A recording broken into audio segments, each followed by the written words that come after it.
Hello, scholars. Welcome back to Reading Distance Learning Style with me, Miss Crawford. Today is Friday, June 12th, 2020. And my friends, we have reached the final letter in our ABC countdown. What letter is it? That's right, Z. Z for one of our last Zoom meetings of the year. This evening is going to be our art day, night, evening of the arts, where we're gonna get to see some really amazing work done by you guys, by kids in all the other grades, some artwork that they've done, some dances, some music that they've performed, and maybe even some special gym exercising workouts to show us. I'm not sure what we're gonna see, but I know it'll be spectacular. And that Zoom meeting tonight is at 5 o'clock. So make sure you're there. I'm gonna be looking for you because I love seeing you guys, even though it's on the computer. I love to see you all.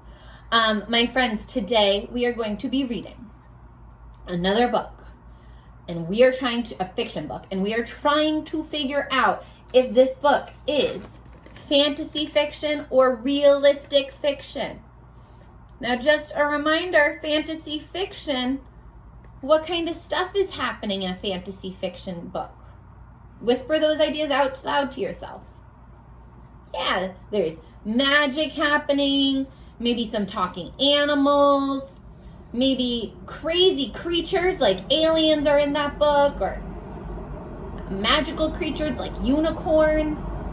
Not sure. It could be almost anything. What about realistic fiction? What kind of stuff would happen in realistic fiction stories? Yeah, stuff that could happen in real life. All right, so now that you have refreshed that brain of yours, we are going to be reading Hansel and Gretel, which is an old fairy tale, and it's retold and illustrated by Rachel Isadora. Does the artwork look familiar to you guys? I'll show you the back too. Does it look familiar? It should. Rachel Isadora, she's the same lady who retold and illustrated the Rapunzel book that we read last week. And I read a little bit about her. She lived in Africa. She's a white lady, but she lived in Africa for a while, I think like 10 or 15 years. And that's what inspired her to do a lot of African style artwork in her retells of fairy tales. So today, it's Hansel and Gretel that we're reading. Hansel and Gretel. It's originally written by the Brothers Grimm and retold and illustrated by Rachel Isadora. Once there lived a poor woodcutter who had come upon hard times. He could no longer feed his wife and children. Tomorrow, we will take the children deep into the forest, and we will leave them, and there we will leave them, said the children's stepmother. That doesn't sound very nice. I cannot do that to my own children, the man said. If you don't, then all 4 of us will starve, said the wife, and she gave him no peace until he agreed. Do you see him arguing on this side? And poor Hansel and Gretel over here. You're gonna leave us in the woods? They're probably saying to themselves. Hansel and Gretel had overheard what their stepmother said. Don't worry, I know what to do, said Hansel. As soon as the adults fell asleep, Hansel crept outside and filled his pocket with pebbles. Do you see those bright white pebbles that he's collecting?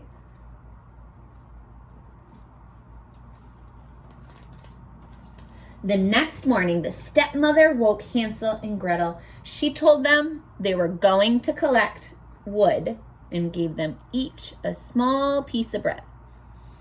As they walked, Hansel kept stopping. "What are you doing?" his father asked. What do you think Hansel is doing? Great prediction. "I'm looking at my cat sitting on our roof," Hansel said. "You fool! That's just the morning sun shining on the chimney," the stepmother scolded. But Hansel had not been looking at his cat. He had been dropping pebbles on the path. Was your prediction correct? Nice. When they were deep in the forest, their father said, "You children gather wood, and I'll make a fire so you don't freeze." When the fire was lit, the stepmother told the children to wait, and she and the father were going to go collect more wood. Hansel and Gretel ate their bread and waited. But no one came to get them. When it grew dark, Gretel began to cry. "Don't worry," Hansel said. Well, look at all of the different animals we can see in this picture. I see a monkey with sharp teeth. This looks like a sleeping kind of cat, maybe. Maybe a cougar. Bird. Snakes. A gazelle. Wow. Crazy artwork. It's amazing. The pebbles Hansel had dropped glistened in the moonlight. What do you think that word means? Glistened. I'm going to read the whole sentence. The pebbles Hansel had dropped glistened in the moonlight, and the children followed them home. Yeah. Glisten means shining or sparkled. So he could see them at night. Him and Gretel could see the lights or the pebbles sparkling at nighttime. Whew, took a lot for me to get that sentence out. When their father saw them, he was overjoyed. The stepmother pretended that she was happy too, but secretly she was angry. Ooh, look at how happy they are to see their dad. Their dad looks so happy to see them. But then their stepmother, oof, look at that nasty look she's giving them. Not long afterward, Hansel and Gretel heard the stepmother tell their father, "We again have very little food, so we must be rid of the children." When their parents were asleep, Hansel went to gather pebbles, but this time the door had been locked by their stepmother. In the morning, the stepmother gave Hansel and Gretel even smaller pieces of bread, which Hansel secretly dropped as they walked along the path. See him leaving those breadcrumbs?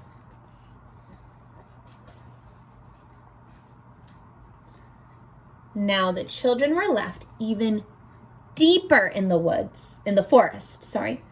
Once again, they waited by a fire, but no one came to get them. As it grew darker, Gretel began to cry. "Don't worry, the moonlight will shine on the pieces of bread and we will find our way home," Hansel said. But when they looked for the bread, they realized it had been eaten by the birds. Well, look at all the other animals that probably snacked on those breadcrumbs too. I see a warthog. I see a giraffe, a zebra, one of the birds. Lots of animals in this forest. For 3 days, Hansel and Gretel tried to find their way out of the forest. They were terribly hungry when they came to a little house built entirely from bread, with a roof made of cake and windows made of sugar. Could you imagine a house made out of bread with a roof made out of cake and windows out of sugar? Have you ever seen one of those in real life? Do you think they could exist in real life? Interesting. They began to gobble down the pieces of the house. Naturally, I would too. I see Gretel's grabbing a piece of window. Hansel's reaching up to eat some of the cake roof. All right, they're gobbling down the house when they heard a voice calling from inside. Nibble, nibble, little mouse. Who is nibbling at my house? Uh-oh. Suddenly, the door opened and out came an old woman. Hansel and Gretel were so frightened they dropped what they were eating. Did you see the cake falling to the floor? Ooh, that old lady. Would you be happy to see her? Why? She does look pretty scary. But the old lady said, "Oh, you dear children, come inside with me and you will be just fine." She served them a delicious meal and Hansel and Gretel went to sleep, thinking they were in heaven. Oh, wow, look at big bowl of fruit and how happy Hansel and Gretel looked to be eating. They must have been so hungry. But the woman only pretended to be friendly. She was really a wicked witch who built her sweet house in order to tempt children and capture them for a tasty treat.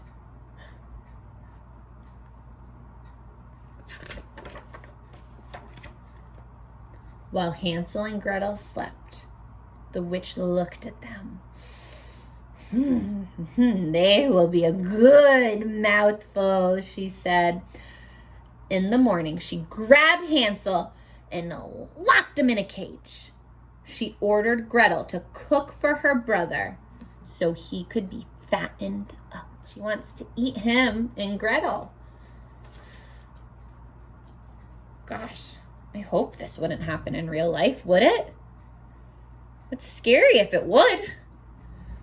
Every day, the witch said to Hansel, "Stick out your finger so I can feel if you're fat enough." But the witch had bad eyes. It means she couldn't see very well. So Hansel would stick out a little bone, you see it, that Gretel had given him. The witch wondered why he wasn't getting any fatter. The witch grew hungrier and hungrier, and finally she could wait no longer. She told Gretel to fetch water in which her brother was to be boiled while she made bread. Then she told Gretel to go and climb inside the oven to see if it was hot enough. Why would you have to go inside the oven? Let's keep going. But Gretel could see that the witch planned to bake her.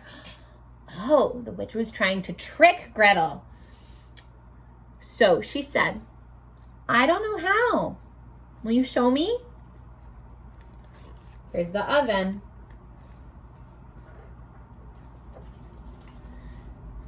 "Silly goose, the opening is big enough. I could get it myself." The witch cackled as she stuck her head into the oven. Quickly, Gretel gave the witch a big shove and pushed her all the way inside. While the witch burned, Gretel ran and unlocked Hansel's cage.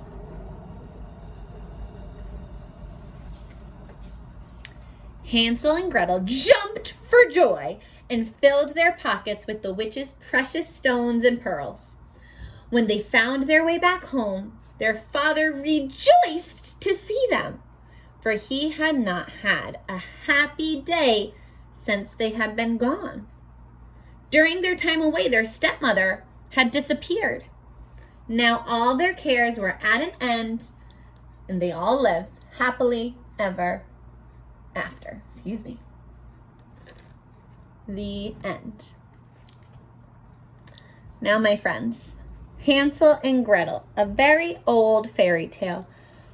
Do we think this book is fantasy fiction or realistic fiction? What kinds of things happened in here that made you think one way or the other? Well, let me hear it. What do you think? Fantasy fiction or realistic fiction? Okay. And why do you think that? What's your reasoning?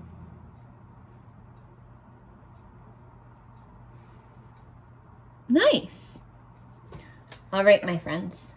This is our last read aloud that's partnered with a Seesaw activity. This week was our last week for Seesaw activities, but I still am going to be posting, just like all the rest of your teachers are going to be posting videos on Monday and Tuesday. So make sure that you log on Monday and Tuesday to come and see us, because we are going to be teaching you. And my friends, I want you to know how proud I am of you for all of the hard work you've been doing during distance learning. It's been interesting to teach you guys through the internet and through YouTube, but you guys have been rock stars at trying your best to get everything done, trying your very best to grow those brains really strong. And I'm really proud of you, and I know all of your teachers are proud of you. My friends, I'm going to see you in the next video, and until then, keep on reading. Bye, you guys.